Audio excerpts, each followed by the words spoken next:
Property of air is air can occupy space. So let us perform this activity. I have taken an empty bottle and this is a bucket full of water. So I will try to dip this bottle and let's see what happens. Can you all observe the bubbles coming out? These bubbles are because there was air present in the bottle. Now water has taken place of air. Okay. Pause. Mixture of air is very fine particles of some gases, dust, smoke and moisture.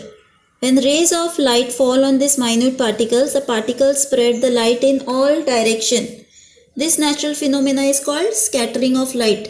So when sunlight falls on any particle, it scatters, the light scatters. Even when earth receives energy from sun, the energy is reflected by earth in the form of heat.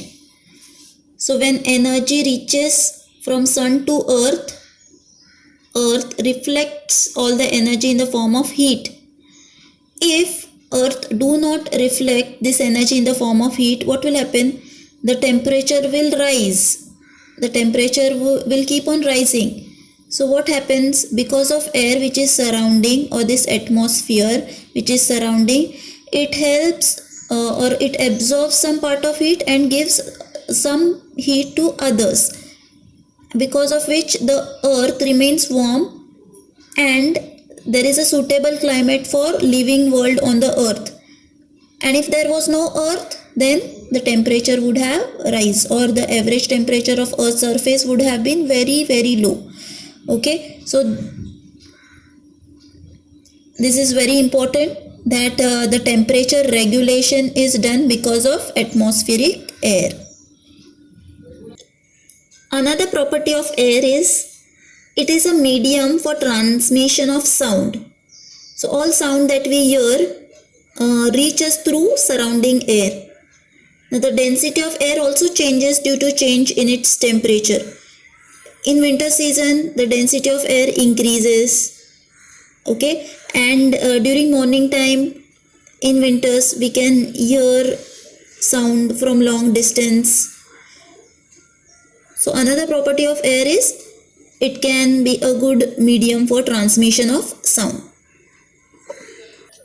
Let us revise all the properties of air. First is air is mixture of gases and it has mass and weight. Second property is atmospheric pressure is same in all the direction. Third property is air starts flowing from place of higher pressure to place of lower pressure. Fourth property is air is mixture of very fine particles and the particles spread the light in all the direction. Fifth point is air helps in transmission of heat. And sixth property is air is useful as a medium for transmission of sound. So transmission of heat and transmission of sound are because of air present around us. That's all. Thank you.